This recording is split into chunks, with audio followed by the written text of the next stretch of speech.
Liebe Zuschauer, ganz herzlich willkommen zum Nasdaq Report hier von der Technologiebörse am New Yorker Times Square. Mein Name ist Manuel Koch und bei mir ist heute Thomas Kennedy. Thank you so much for joining us. Thank you. Ist der Präsident von Trafalgar Partners. So, Thomas, your hedge fund is profitable for over 20 years. In which asset classes are you investing right now?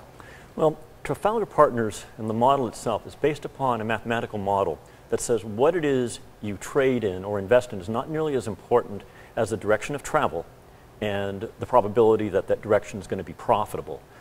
As a result, currently, we are heavily leveraged in the financials, which includes baskets of securities representing firms like Goldman Sachs, Morgan Stanley, JP Morgan, entities like that, as well as our positions in gold. We don't really care at any one point in time whether we're long or we're short, as long as the trend itself and the probability of that trend remaining intact remains our focus. That approach has led us into some very profitable trades over the years. Back in the early 90s, we were short the Nikkei when Japan was buying up the world, and we believed that the Nikkei was overvalued. More recently, during the crash in the markets from December 27th, 2007 through April of 2009, we were short the financials, which included everything from Deutsche Bank, UBS, Credit Suisse, Barclays, all the major American banks, HSBC, the banks in Asia, you name it, we were short and made a huge amount of money. So let's talk about the current market situation. We will see the next Fed meeting next week. Do you expect an exact maybe announcement when the Fed might reduce the QE3 program? I think there's no doubt that they're going to announce something. The markets have been led to believe at this point in time that there's going to be some form of minor tapering. There's been a lot of uncertainty. Some of the economic reports the last couple of days have been both good and bad. The recent unemployment report wasn't very good. The ISM report was good. So you're not getting a consistent pattern. But the Fed has indicated that they want to back away from this program, which I believe is the right decision on their part as well. Do you think the market's already priced in the tapering? Yes, yes. At this point in time, the last two pullbacks in the market and in the financials in particular, beginning first in the end of May and then more recently, was the market digesting not only the idea that we were no longer going to have quantitative easing to infinity, but that it was now going to be on a slower reduction. So how do you protect your clients from these tapering scenario? Well, we during the time actually went short the basket of financials during the declines, so that we attempted to hedge and to profit during those declines. That's the best thing, is to be fairly aggressive and manage the volatility on the downside. As a general rule, fear is a greater motivator than greed. Markets fall faster than they rise, and Trafalgar is designed to profit on that. So how should small investors at home react at the moment? Right now, fundamentally, at least for the US, earnings are up, not greatly, but there is a pattern of support. We believe fundamentally that we will see higher markets, higher valued markets in the Dow and the S&P over the near term, without a whole lot of volatility. There's a lot of concern that you'll have this 3 to 5 to 7% correction over and over and over, and to some degree you get it, but it's pretty well managed. The earnings are there, and in particular for us, and the banks and brokers, they're supported by the FOMC, by the various government central banks, and they are right now the safest place to be over the long haul for a small investor. So the bank sector is a good place to invest the money? Yes. Yes. For our purposes, and we're leveraged up to 7 to 1 in the hedge fund, our smaller accounts will be leveraged up to 3 to 1. We believe that the volatility is good, and though Trafalgar is a fairly volatile fund, we'll swing as much as 20% over a 1 month period, being up 66% year to date. You can kind of tell that we like volatility. Would you pick any banks in particular? No, no. We want to eliminate the systemic risk of holding stocks in isolation. We prefer to buy in baskets. We'll buy in ETFs, and we'll combine ETFs. We'll also use leveraged ETFs to maximize both on the upside and downside our plays. Also important is gold. I know you like gold. Today we heard from Goldman Sachs that they expect the gold price going down the next month, maybe to 2014. What do you think about that? Gold's been an interesting trade for us this year. We started off short gold at the start of the year When gold was down $250 over about a 4-day period, we were short that. It was a huge success. We were leveraged more than 3 to 1 in our T3 accounts. In T2, we were leveraged 5 to 1. So we made a huge amount of money for our investors and for ourselves. Gold, though, is very volatile. It's hard to trade. The models will tell us whether we're to be long and short. The last couple of days, we'd been both long, have been now short the last few days. We remain short tonight. So we're still betting on the decline. Whether or not the Goldman call is correct, we'll see over time. Fundamentally, gold is driven by the price of copper. If you look at copper, if you look at a chart of copper and a chart of gold, copper leads over time the price of gold.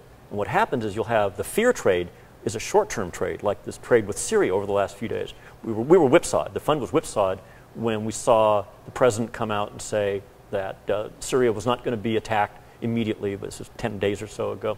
We were short the market. The markets turned and fell that Sunday night in Tokyo, and we said, great. And then China came out and said, oh, by the way, our earnings, our GDP growth is higher than we expected, and gold turned around. And we went, wait a minute. So I think every gold trader probably stood back and said, what's really going on? We ended up turning around and committing to the short side that following Tuesday from $13.95 an ounce, and now we're at $13.62 tonight. So what do you expect for the rest of the year? Do you think the gold is going lower or higher? Tell you what, Trafalgar's designed that if there's that if the trend change from being in a decline, which is it is today, continues, we're going to continue to ride gold down. If, however, it turns higher, we're very willing to turn around and basically mirror our positions. What we are long, we will go short. What we are short, we will go long. And we just keep flipping back and forth between the trades. Let's talk again about the Fed. Did the monetary policy affect your portfolio? Well, it certainly put a floor under the banks. It made banks safe, made the investment safe. The Federal Reserve of the United States is not going to let the banks fail again. Will not. So it seems like inflation has been weak for the past month. What is happening there? I tell you what, when the crash occurred in 2007, it put a huge deflation into the market. Monetary velocity fell through the floor. And what TARP did and then the LTRO did was to try and provide some help to the monetary aggregate. And that's what saved the economies at this point in time. Without it, you would have had much stronger deflationary indications. We saw almost a complete drawing up of demand. You know, with easy money, you saw purchases being made far out into the future. So when that money was now no longer available, it just shut the demand off. Do you think a tapering right now is the right thing to do? I'm not in favor of the size of the Fed's balance sheet being at $3 trillion plus dollars. I think we do have to pull back. I just think it's going to be a very slow process. But for us, we don't care. Whether they decided unilaterally to just completely stop it and stop all buying, and we found ourselves, we saw the markets turn south, Trafalgar will profit. We don't care. You give us the trend and you give me the probability, and the model will determine what the direction of travel is and what the probability of that trend being successful. That's all we care about. And if the market went from here back down to 6,600, if the Dow went down to 6,000 points, we'd profit on that decline. It also maybe shows that the U.S. economy is still recovering and that it's maybe good for your hedge fund too? It is. It's great for investors. Investors coming into us, they're coming in looking for managed hedge fund returns. And because we work not only with institutions, but also regular, smaller individual investors, it's given us an edge that is not normal. Normally the hedge fund world is limited to the big investors, the accredited $1 million in investable funds. We're able to design programs for small investors that want to have a hedge fund as part of their overall portfolio. When I would like to invest in your hedge fund, how much money do I have to bring you? $10,000. $10,000. And there's, I think, no limit. And there's no limit to it. And right now we have just our flat 2% fee. We do not charge a 2 and 20 on it. We're a very different breed of cat. But for the individual investor, they just don't have this opportunity, and we want to give it to them. That's great. Let's compare maybe Europe and the US. Do you see any differences between the financial sectors? Well, I tell you what, if you look at what the United States did in 2007 and 2008, going in and forcing the bank recapitalization, that made a huge difference versus what's happened in Europe, which was, with the LTRO, helped, but it didn't force a cleansing of the system. It didn't secure the banking system. And so you still have problems. You have Monte dei Paschi Siena in Italy is struggling right now. Some of the banks, Commerce Bank, is working to recapitalize. Versus in the United States, they just said, take the money, and that was it. So as a result, we're ahead of the recovery, and that makes a big difference. Also the attitudes, though. This morning's Financial Times talking about the financial transaction tax being pushed back a little bit. That's smart, you know, because you don't want to try and chase money out of one country, because money will go where it's cheapest to trade. And so that's the other thing. You would never find that kind of a tax at that level in the United States. Let's have a look to Apple. We saw the new presentation of some products, but the market reacted disappointed. Are you disappointed too? I love the products. But again, because it's an individual stock, Trafalgar per se, we won't trade it. This is a great example of why. Because you have so much volatility. You know, the technology sector, you can be right about the technology sector. You can be right about the NASDAQ being a healthy place to invest.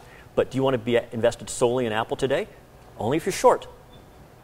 So for the future, you are not looking for the Apple stock, you're looking for the technic sector. We specifically, during the 90s, for example, we were long technology heavy. So that meant Microsoft, Intel, Cisco, Dell, and we rode that from the mid-90s all the way up into the crash in 2000. Hugely successful. And what happens is you get these macro trends, these very broad trends. At the time, it was companies moving from mainframes to networked PCs. That was the whole thing. It was a huge watershed event. Right now, in parallel, it's the banks. It's the banks being rebuilt. Same watershed event. Money is being pulled in. The opportunities and the probabilities of success on the long side with the liquidity is much stronger than anywhere else in the market. So as a result, we focus there. That said, however, that if we all of a sudden see a breakdown in the banks, we will put on our short hat, we will reverse all of our positions in a flash, and we'll be short the banks and brokers. In fact, we were just that 3 weeks ago. Thomas Kennedy, thank you so much for your time. Appreciate it. Thank you. Und Ihnen, liebe Zuschauer, vielen Dank fürs Zuschauen. Bis zum nächsten Mal hier aus der Technologiebörse am New Yorker Times Square. Bis dahin.